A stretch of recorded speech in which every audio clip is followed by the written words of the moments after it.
हरे कृष्णा। आज मैं आप सबको राजा जनक जी का एक छोटा सा प्रसंग सुनाती हूँ। राजा जनक जी को एक बार स्वप्न आया और स्वप्न में उन्होंने देखा कि वो बहुत ही गरीब हो गए हैं। उनके पास खाने के लिए कुछ भी नहीं है और खाने के लिए उन्हें भिक्षा मांगनी पड़ रही है। और उस दिन भिक्षा में उन्हें थोड़े से दाल और थोड़ी सी चावल मिले, जिन्हें पकाने के लिए उन्होंने एक मिट्टी के पात्र में रख दिया। जैसे ही दाल चावल पकने वाले थे, वैसे ही दूर से दो सांड लड़ते लड़ते आए और उस पात्र के साथ टकरा गए और सारे के सारे दाल चावल जो थे वो बिखर गए। अब राजा जनक जी भूख से बहुत ही व्याकुल थे और इसी व्याकुलता के कारण उनकी आंख खुल गई। जैसे ही उनकी आंख खुली, उन्होंने अपने आप को महल में एक शैया पर सोए हुए पाया और सोचा कि जो मैंने अभी अभी देखा है वो सत्य है या ये सत्य है। इस प्रश्न का उत्तर पाने के लिए वो अपनी सभा में गए, जहाँ पर बड़े बड़े विद्वान थे, महापुरुष बैठे हुए थे। उन सबको राजा जनक ने अपने सपने की बात कही और उनसे पूछा कि यह सत्य है या वह सत्य है। इस यह और वह का तात्पर्य क्या है। तो इस प्रश्न का उत्तर किसी के पास न था। जब राजा जनक जी को अपने प्रश्न का उत्तर ना मिला तो वो बहुत क्रोधित हुए और उन सब से उन्होंने कहा कि जब तक मुझे मेरे प्रश्न का उत्तर नहीं मिल जाता, तब तक कोई भी अपने घर नहीं जाएगा। और उन सबको राजा जनक ने अपने महल में नजरबंद कर दिया।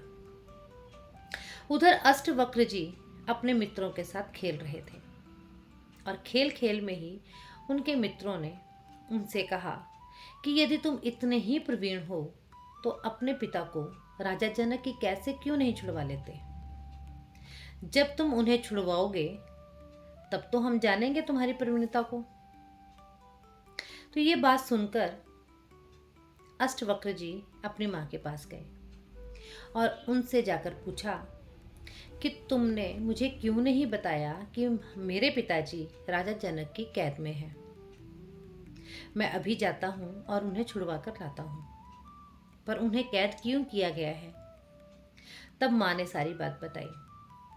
तब अष्टवक्र जी ने कहा कि मैं उनके प्रश्न का उत्तर देकर अपने पिता को और अन्य विद्वानों को छुड़ा कर लाऊंगा, क्योंकि अष्टवक्र जी बहुत ही प्रवीण थे, बहुत विद्वान थे। सभी प्रश्नों के उत्तर उनके पास थे। जैसे ही अष्टवक्र जी राजा जनक की सभा में गए, उन्हें देखकर सभा में उपस्थित सभी लोग हंस पड़े। तो अष्टवक्र जी ने राजा जनक जी से कहा कि मैंने तो सुना था कि राजा जनक जी की सभा में बड़े बड़े विद्वान, महापुरुष, ज्ञानी पुरुष बैठे हैं, पर यहाँ तो अज्ञानी और मूर्ख हैं। तब राजा दशरथ ने अष्टवक्र जी से कहा कि तुम मेरे ही सभा में आकर इस प्रकार से कैसे संबोधित कर सकते हो। तब अष्टवक्र जी ने कहा कि ये सब मेरे ऊपर क्यों हंसे। तब राजा जी ने अष्टवक्र को कहा कि तुम 8 जगह से टेढ़े हो और तुम्हारी चाल को देखकर ये सब हंस पड़े। तो अष्टवक्र जी ने कहा कि बाहरी देह को देखकर अज्ञानी पुरुष हंसते हैं, जिन्हें अंतर्मन का, आत्मा का ज्ञान होता है, वो इस प्रकार से नहीं हंसते। राजा जनक, तुम्हारा क्या प्रश्न है, मुझसे कहो। तब राजा जनक ने अष्टवक्र जी से कहा कि यह सत्य है या वह सत्य है। इस यह और वह का क्या तात्पर्य है। तब अष्टवक्र जी ने कहा कि जो तुमने स्वप्न अवस्था में देखा, उस समय स्वप्न अवस्था सत्य थी और जागृत अवस्था जो तुम्हारी थी वो असत्य। और अब जब तुम जागृत अवस्था में हो तो जो तुमने स्वप्न देखा था वो असत्य है। इसलिए जागृत अवस्था हो या स्वप्न अवस्था, दोनों ही अवस्था असत्य है। सत्य केवल आत्मा है, क्योंकि ये संसार जो है, इसमें जो चीज़ें हैं वो सब क्षणभंगुर हैं, हमें थोड़े ही समय के लिए आनंद देती हैं।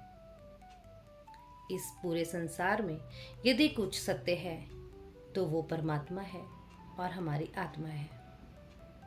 राजा जनक जी को अपने प्रश्न का उत्तर मिल गया और अष्टवक्र जी ने अपने पिता और अन्य विद्वानों को राजा जनक की कैद से छुड़वा लिया। और बाद में अष्टवक्र जी ने राजा जनक जी को अनेक शिक्षाएं दी, जिसके कारण अष्टवक्र जी राजा जनक जी के गुरु बने। आपको राजा जनक जी की ये छोटी सी कहानी कैसी लगी, कमेंट बॉक्स में लिखकर ज़रूर बताना और मेरे चैनल को लाइक शेयर सब्सक्राइब ज़रूर करना। राधे राधे।